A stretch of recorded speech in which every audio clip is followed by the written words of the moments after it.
Fala, torcedor do Verdão, mais um vídeo aqui no canal JP Palmeiras para trazer o pós-jogo do Verdão, galera. Palmeiras 2, Al-Ahly 0. Palmeiras conquista sua primeira vitória na Copa do Mundo de Clubes e chega a 4 pontos no grupo. Verdão, por enquanto, lidera o grupo e está encaminhando aí uma boa classificação, galera. Se o Palmeiras conseguir mais uma vitória aí contra o Miami, Verdão pode ser o primeiro colocado do grupo A. Tô deixando aqui para vocês o linha de passes, trazendo tudo aí sobre esta partida. Fica até o final do vídeo e não se esqueça de deixar aquele like, beleza? No nosso lente, sim, estamos no YouTube. Estamos no YouTube. Divulgando, inclusive. É verdade, aqui é o espaço para divulgação, aqui ó, para você, né? Não chegou, mas dá tempo ainda. Enquanto eu faço a abertura, você vai tentando aí. Então, eu vou bem devagarzinho. É o seguinte, olha, o Palmeiras venceu o Al-Ahly. Tá dando tempo aí? Palmeiras venceu o Al-Ahly por 2-0 no segundo jogo do Verdão pelo Mundial de Clubes e deixou essa classificação bem encaminhada, aquele saldinho ali de 2 gols. Daqui a pouco vai ter o Inter Miami contra o Porto, mas tudo se encaminha para uma classificação palmeirense. A questão é saber se vai ser em primeiro ou segundo, porque, afinal de contas, isso faz muita diferença, porque do lado de lá tem um Paris Saint-Germain que deve ser o primeiro colocado. Aliás, hoje tem Botafogo e Paris Saint-Germain, você acompanha também no Disney Plus. E coladinho vai ter o linha de passe, hein? Expectativa muito grande para o que vai acontecer nessa partida. Mas a expectativa também era alta para o Palmeiras nesse jogo com o Al-Ahly. Eu acho que o Palmeiras cumpriu bem. A gente vai falar das alterações que o Abel fez, inclusive com uma escalação já diferente, né, do primeiro jogo. Mas assim, em resumo, é aquele 2-0 para tirar qualquer peso e deixar essa classificação caminhada, né, Jean? Tudo bem? É isso, tudo bom? Boa tarde, William, Mari, Jailson, todo mundo em casa. Acho que sim, eu acho que não foi... Para mim, aliás, se eu tivesse que avaliar onde o Palmeiras jogou melhor, na primeira ou na segunda rodada, eu diria que na primeira rodada. Na primeira rodada. Eu acho que o Palmeiras jogou mais contra o Porto, o Palmeiras tomou a iniciativa contra o Porto, não foi o que aconteceu contra o Al-Ahly. E aí a gente vai ter que ouvir o Abel também, o porquê disso, porque era uma opção claramente do Palmeiras no começo da partida, jogar com a linha um pouco mais baixa, talvez pelo calor, que quem tá lá diz que tá um negócio realmente complicadíssimo. Então aquela intensidade que a gente viu contra o Porto talvez não fosse possível. Mas passados 15, 20 minutos de jogo, acho que o Palmeiras melhorou, teve um miolo do primeiro tempo um pouco melhor. No final, o Al-Ahly voltou a ser superior na minha visão, mas no segundo tempo, acho que até pelo gol que acaba saindo, né, um gol contra, num lance de bola parada, mas tá valendo, né? O Palmeiras teve tantas chances de fazer o gol no primeiro jogo e acabou não fazendo. Conseguiu o gol dessa forma na segunda partida e acho que a partir dali o Palmeiras foi realmente superior. Depois, interrupção, né? Acabou durando... Achei que a interrupção atrapalhou o Palmeiras. Acho que sim, porque era um bom momento, né? O Palmeiras fez o primeiro gol e continuou atacando, continuou pressionando. Isso era positivo, chegou ao segundo gol merecidamente e talvez seguisse naquela toada, não fosse a interrupção. De qualquer maneira, eu acho que assim, 4 pontos, olhando para o que foram os 2 primeiros jogos do Palmeiras, eu acho que no balanço é o que o Palmeiras mereceu nessas 2 primeiras rodadas. É um belíssimo passo em direção à classificação, não está classificado ainda, vai depender do jogo do Porto com o Inter Miami. Nessa chave nenhum jogo é garantido, assim, não tem um Auckland. Acho que mesmo na relação com o grupo do Fluminense, que você tem o Ulsan, você não tem um Ulsan, então eu acho que é óbvio que o Inter Miami precisa ser respeitado, mas pela força e pela competitividade desse time do Palmeiras e pelo que ele mostrou nos 2 primeiros jogos, é de se imaginar que o time consiga se classificar. Como você disse, seria muito, muito importante para o Palmeiras tentar se classificar na primeira colocação para muito provavelmente escapar do PSG, que hoje é o principal favorito à conquista do título. Esse é um ponto importante, né? Tudo vai depender muito do que vai acontecer também no próximo jogo entre o Porto e Inter Miami, porque tem questão de saldo. Aí eu acho que aí no final das contas, até para te passar, Mari, aí na última rodada, o Palmeiras pega o adversário, não quero usar a palavra fácil, porque não é fácil, mas ele pega o adversário um pouquinho mais acessível do que o Porto. Me parece o Al-Ahly time mais difícil do que o Inter Miami. Aí talvez aí a questão do saldo, mas vai ficar tudo para a última rodada. Não tem jeito, Mari, tudo bem? Tudo bem, amigo. Um beijo para você, para o Jean, para o Jailson, fã de esportes que nos acompanha. Sim, acho que vai ficar tudo para a última rodada, até pelo que apresentou, né, o início dessa competição nesse grupo, o empate Inter Miami e Al-Ahly, o empate Palmeiras e Porto. Pelo que a gente conseguiu acompanhar de Inter Miami e Al-Ahly, imagino que o Palmeiras vai conseguir implementar o seu jogo muito mais contra o Inter Miami do que contra o Al-Ahly, mesmo tendo Messi, né? Mesmo tendo Suárez. Eu acho que o Palmeiras ele tá muito bem nessa fase de marcação de meio de campo, principalmente, o que, entre aspas, pode facilitar a vida palmeirense diante do Messi, mas é um Inter Miami que tem muita dificuldade na transição defensiva, assim. É um time completamente espaçado, que dá, assim, campo para o adversário trabalhar, percorrer, enfim, acelerar o jogo. Mas, para mim, foi, de fato, crucial as entradas, né, de Flaco e de Maurício, porque não só pelos gols, que já é muita coisa, né? Não só um dos gols já sai do Maurício, coisa, né? exatamente, mas pela dinâmica de jogo.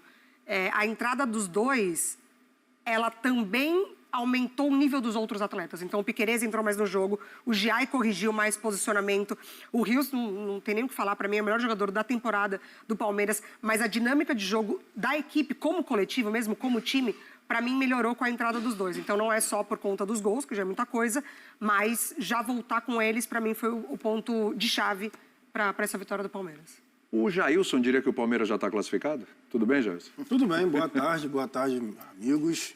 Boa tarde, o pessoal que está em casa. Eu acredito que sim. Precisava fazer 4 pontos, né? Principalmente por conta do empate, depois daquela apresentação contra o Porto, porque foi o que eu falei, o Palmeiras deixou de ganhar 2 pontos contra o Porto. O Porto ganhou 1 ponto. Foi ali, aquilo ali, que o Palmeiras atropelou o Porto na parte final e o Porto ficou satisfeito. Então, eu acho que sim, 4 pontos. Agora tem um adversário que é o Inter Miami, que é um adversário um pouco mais acessível. Eu acredito que o Palmeiras já tenha bem encaminhado a sua classificação. Mas, o que eu estou falando dos clubes brasileiros, né? O importante era a vitória. O importante era ganhar a qualquer custo. Mas eu estou com o Jean. O jogo contra o Porto foi muito melhor do Palmeiras. Eu também estou curioso para saber qual vai ser a análise do Abel Ferreira, porque, para mim, com certeza foi algum tipo de orientação por conta do calor, que realmente eu não entendi. Porque contra o adversário mais difícil, o Palmeiras se impôs, o Palmeiras marcou alto, não deixou o Porto respirar e tomou as rédeas da partida como um todo. Hoje, contra o Al-Ahly, o Palmeiras deu a bola. Deu a bola para o Al-Ahly, marcou um bloco um pouco mais baixo e, basicamente, no primeiro tempo todo, não conseguiu sair jogando. O Palmeiras não saiu jogando nenhuma vez por baixo, tentando trocar passes para jogar o adversário para trás. Era só bola longa. Era o Everton fazendo bola longa no Vitor Roque. Que eu não consigo entender realmente, porque fazer bola longa no Flaco Lopes é uma coisa. Agora, bola longa no Vitor Roque... Enfim, eu tô com a Mari também no que ela disse em relação às substituições. Melhorou muito o time do Palmeiras. E aí, para passar para a gente continuar a conversa, eu acho que foi o último jogo do Vitor Roque como titular do Palmeiras nesse Mundial. Isso é um bom ponto, hein, Gelson? Nesse Mundial. A gente falava no pré-jogo de como o Flaco Lopes...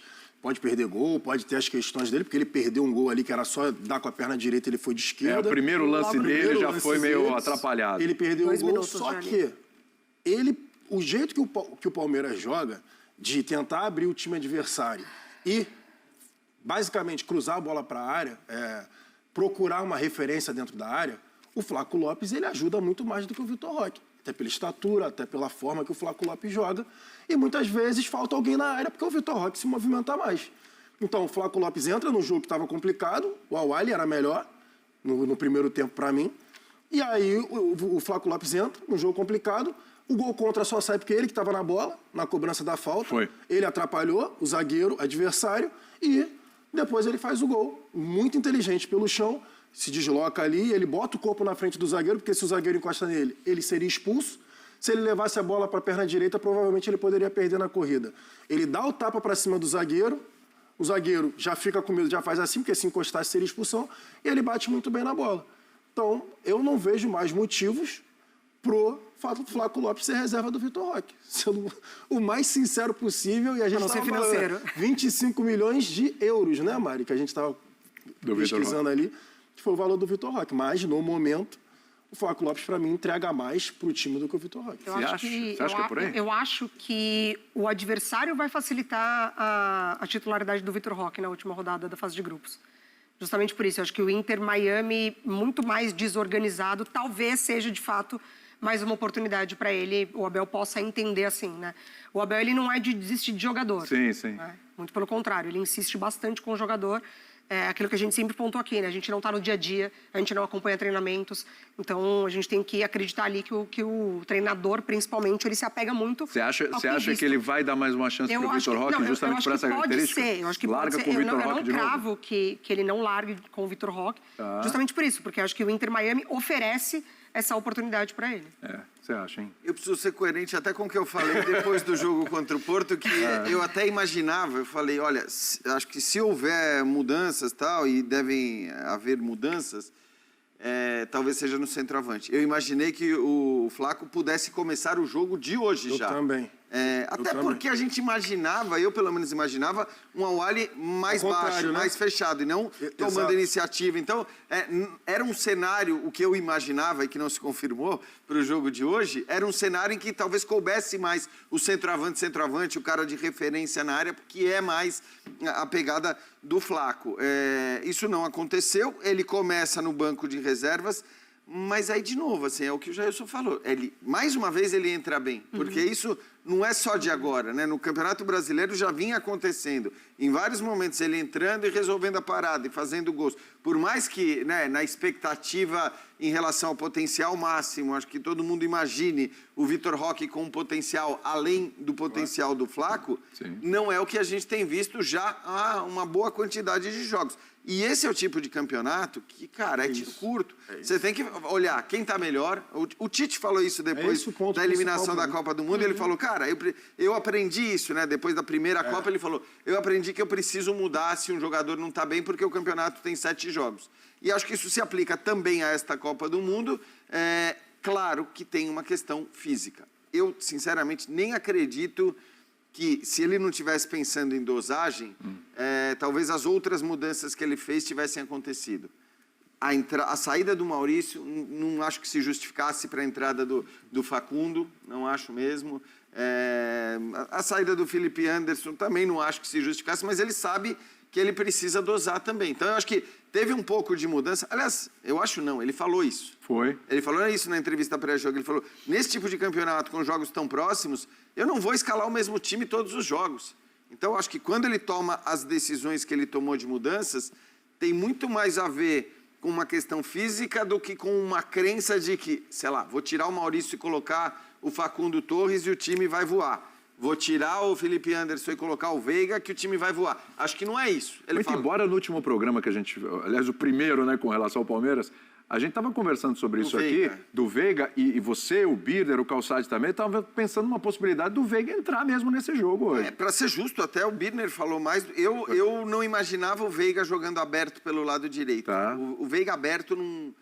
Eu acho que ele não funciona tão bem assim. Tanto que quando começa o jogo, todo mundo imaginou, né, o Facundo aberto como... Pela direita como Felipe Anderson, isso, foi o que eu imaginei. O Abel falou isso. Eu também imaginei. Ele falou que o Estevão cairia pela esquerda. O Estevão pelo lado esquerdo e o Facundo fazendo a função do Felipe Anderson. O Estevão foi para a esquerda com 19 minutos. O Estevão estava na ponta direita. 19 minutos ele inverteu. O que aconteceu depois de alguns minutos era uma inversão ali, Veiga e Estevão. Isso, não o Facundo ficou abertão no lado esquerdo. Então, assim, no fim, acho que ele surpreendeu todo mundo, até mesmo quem achava que o Veiga fosse entrar. Mas é isso, não me parece que as mudanças sejam por deficiência técnica dos que saíram.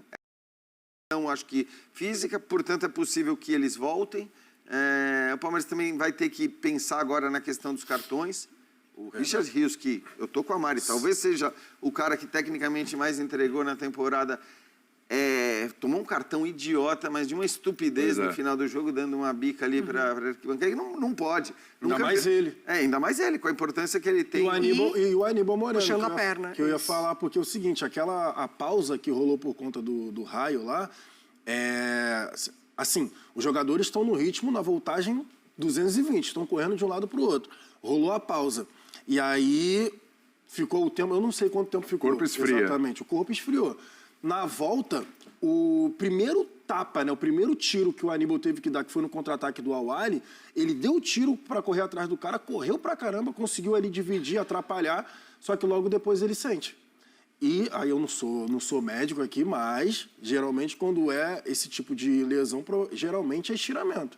E, geralmente, também o cara não consegue voltar.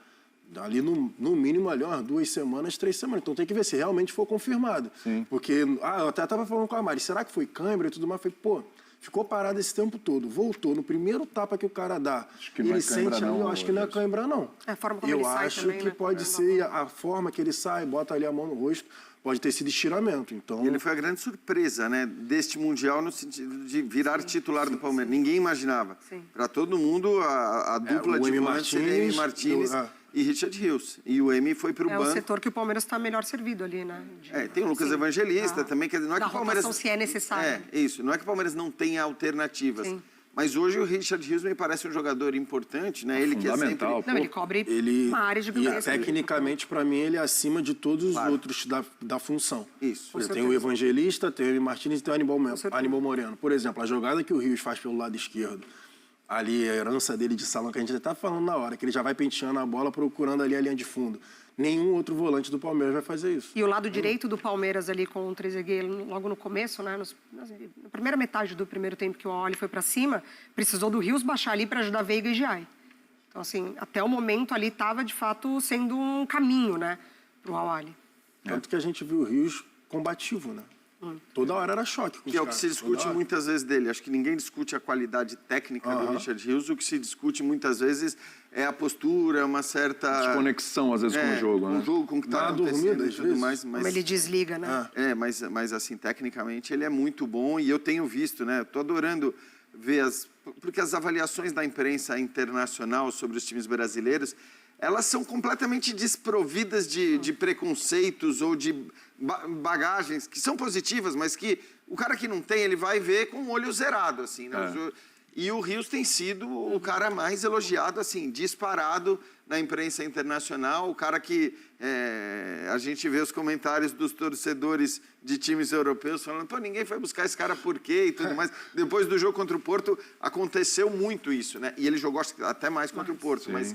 De qualquer maneira, é um cara que vai ser muito importante na sequência do campeonato, né? A gente não sabe...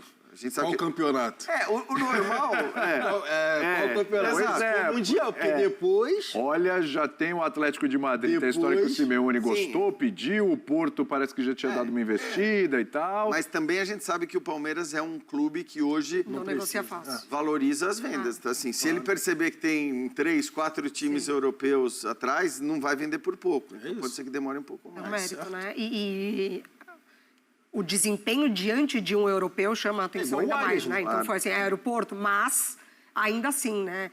E o Palmeiras, ele chega a este Mundial com os olhares em cima do Estevão, porque é a joia já vendido para o Chelsea, então assim, a expectativa, né, de fora era para ver o Estevão desempenhar, mas de fato é o Richard Rios que chama a atenção. Inclusive o Estevão ganhou o jogador superior nas duas partidas. Pois é, tem que rever gente, equivocado. De verdade, pelo amor de Deus. Equivocado. Não é que o Estevão foi horrível, não é isso. Mas há um exagero. Eu não entendi também. Não dá para os dois jogos. Não é avaliação técnica. Não é. Internet, votação é isso, votação popular, só isso. É o cara mais famoso, o cara que... vai pro Chelsea e tudo mais. Não, é a característica, né? Tipo, acho que duas vezes. O tipo de jogador, a característica dele desperta. E outra, né? A votação, ela começa sempre muito... Então, um cara como o Flaco, que entra no segundo tempo e dá a vitória ao Palmeiras no segundo tempo, ele contou com menos tempo de votação à disposição. É verdade. Porque ele, por exemplo, foi melhor. O Richard Rios foi melhor. Se a gente pegar pelo menos, já tem 2 aí que foram melhores que o Estevão. Eu acho que o Flaco, hoje, pelo que o Jailson falou, acho que talvez o Flaco tivesse que levar isso. Pra mim, ele hoje foi o cara do jogo. Aliás, então, analisando um pouquinho o Estevão, né? O Estevão hoje teve uma grande oportunidade, totalmente criada por ele. Sim, né? Logo no início. Jogadaça, quase faz um golaço, bola... Não acho que teve decisão errada ali, não é aquela coisa que fala, errou, foi mal e tal. Mas, e depois, na sequência, criou ali pelo lado esquerdo ali do ataque do Palmeiras, teve algumas situações ali, às vezes algumas decisões erradas e tudo, mas como é que dá pra gente avaliar o Estevão? E vamos fazer já um pacote dos 2 jogos? Nesse Mundial, por enquanto. Então, o Estevão, pra mim, na primeira partida, ele saiu... Eu não tiraria ele, eu achei que o Abel tirou ele muito cedo. Sim. Tudo bem que eu não tava fazendo uma partida brilhante, assim, né? Mas eu achei que ele saiu muito cedo, tava com dificuldade um pouco mais ali na questão física, né? Mas, tecnicamente, é um cara que pode definir o jogo.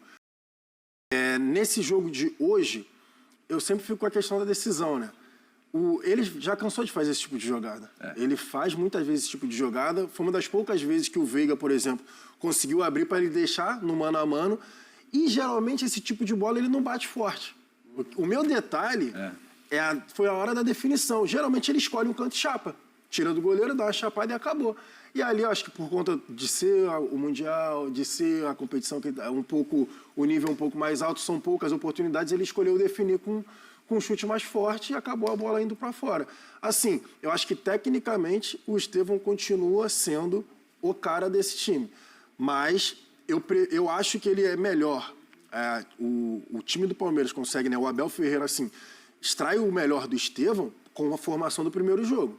Quando ele fica protegido com alguém para marcar o corredor para ele. Que ali o 3-4-2-1, vamos falar assim, né? Que o Felipe Anderson descia para marcar para ele e a preocupação dele era atacar. Tanto que em determinado momento do jogo, ele trocou, foi para a esquerda e jogou muito bem pela esquerda também. Quando ele tem que fazer o corredor, que nem ele teve que fazer hoje, fazendo o corredor um pouco mais para marcar, para baixar para marcar, ele se desgasta fisicamente. E aí, tecnicamente, para mim, ele não sobressai tanto. Então é isso, torcedor do Verdão, valeu por chegar até aqui no final do vídeo, não se esqueça de deixar aquele like, beleza? Se você ainda não for inscrito aqui no canal, já se inscreva, ative o sininho de notificação para não perder nada que eu posto aqui no canal. Falou e até mais!